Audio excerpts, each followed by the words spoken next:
Student, welcome to academic year 2021-22. So this biology syllabus is distributed in different 5 units. Unit 1 is reproduction. Unit 2 is genetics and evolution, which includes chapter number 3, 4 and 5. Unit 3 is physiology, which includes chapter 6, plant water relation, chapter 7, plant growth and mineral nutrition, chapter 8, respiration and circulation, and chapter 9 is control coordination.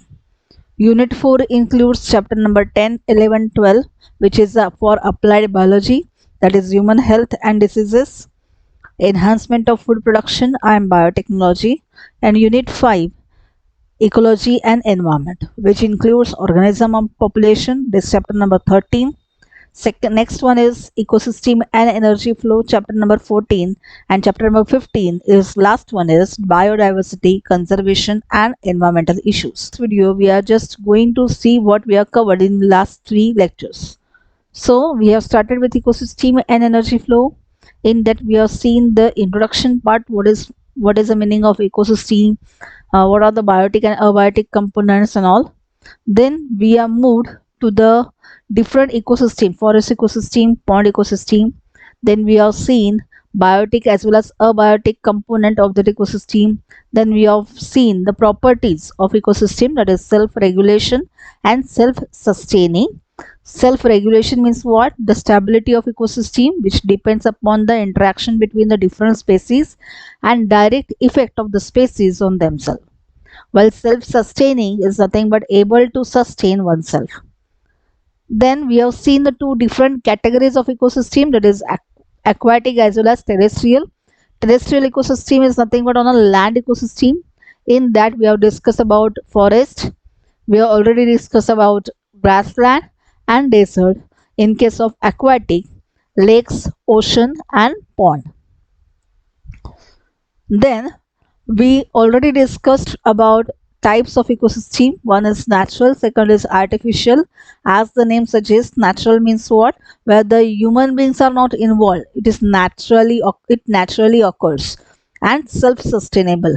While artificial means what? It is a man-made. Example, farmland, fish tank, etc. Then we have moved to the second topic, that is the ecosystem structure and function. Ecosystem structure, which depends upon the interaction between the biotic as well as abiotic components, and it shows some pattern of arrangement of species in that ecosystem, which is totally depend upon the number of plants and animals present in the ecosystem, and that arrangement is nothing but a spatial pattern, and this spatial pattern is again of two types, stratification and zonation. Then we have seen the functions of ecosystem.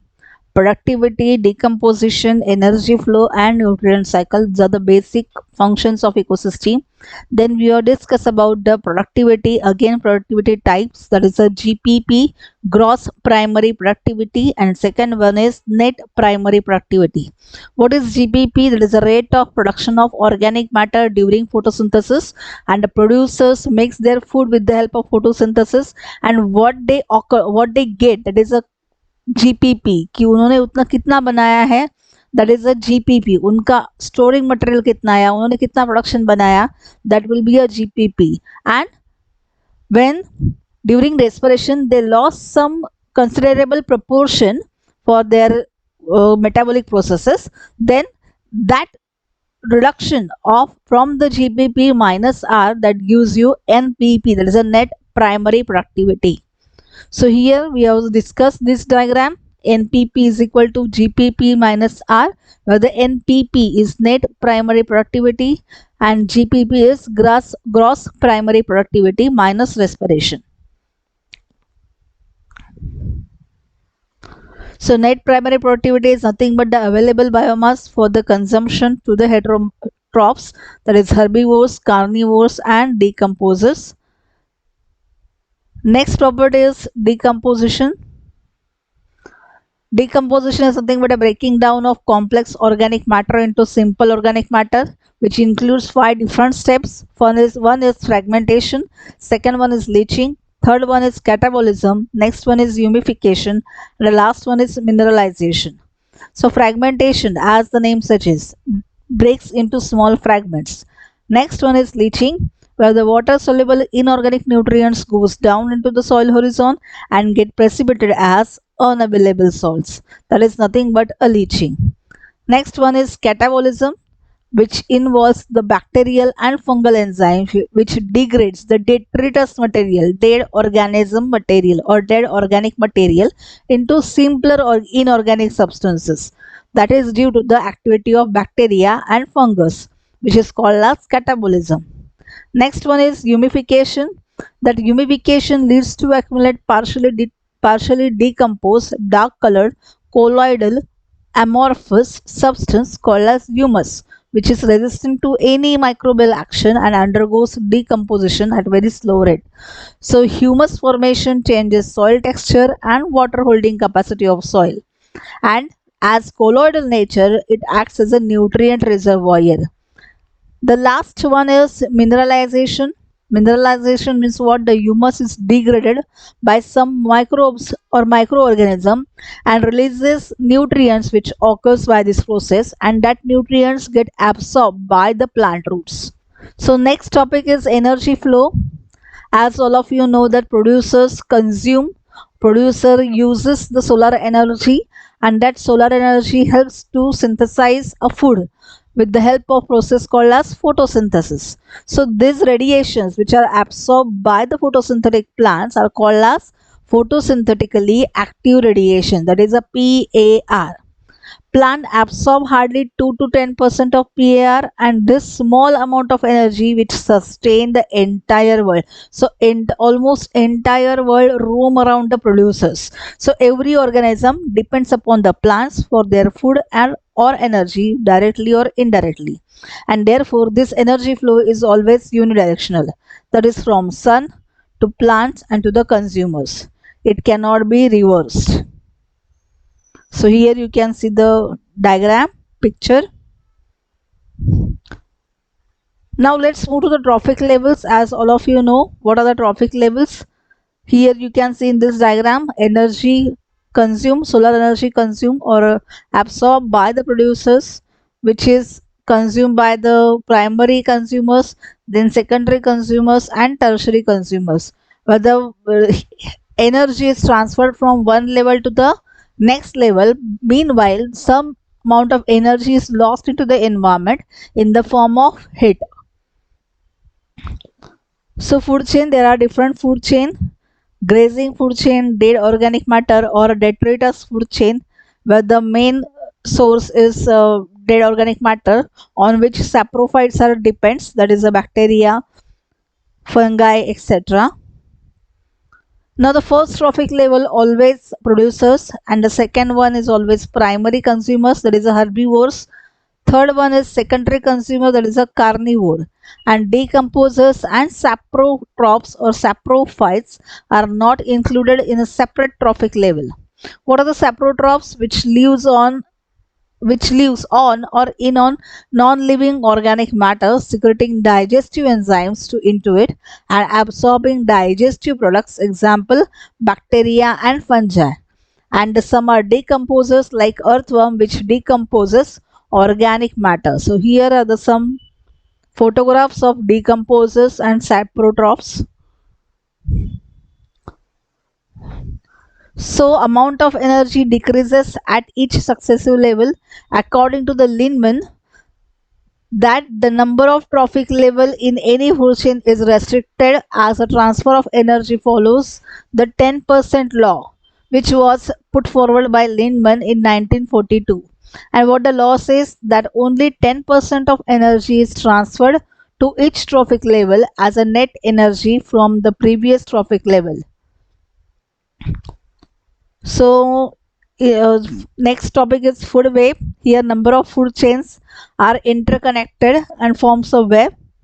So you can identify the food chain from this photograph.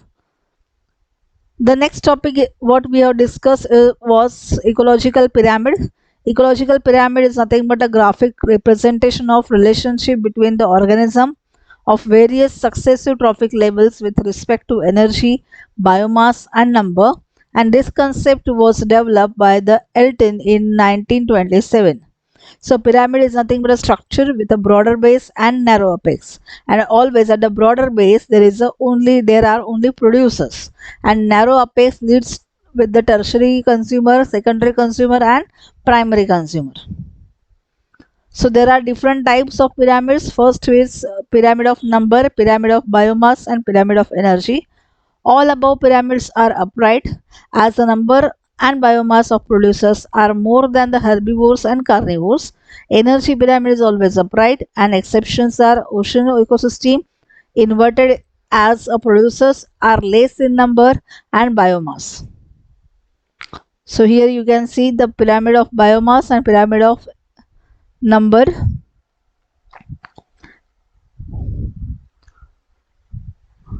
Energy pyramid, as the just now we have discussed, the energy gets down towards the apex, some energy lost in the form of heat which is evolved into the nature. So pyramid of energy is always upright, can never be inverted, because when the energy flows from a particular trophic level to the next trophic level, some energy is always lost as a heat at its state. Next, we have seen the nutrient cycle. Nutrients like C, P, N, and Ca, that is a carbon, phosphorus, nitrogen, and calcium, which are present in the soil, they get recycled. Therefore, these cycles are called as nutrient cycle or biogeochemical cycle. And there are two types, gaseous and sedentary. Gaseous are nitrogen and carbon, while the phosphorus is sedentary. Now, for gaseous nutrient cycle, the reservoir, the storage capacity is always in atmosphere, while in case of sedimentary, it is always a earth crust. So let us see the carbon cycle.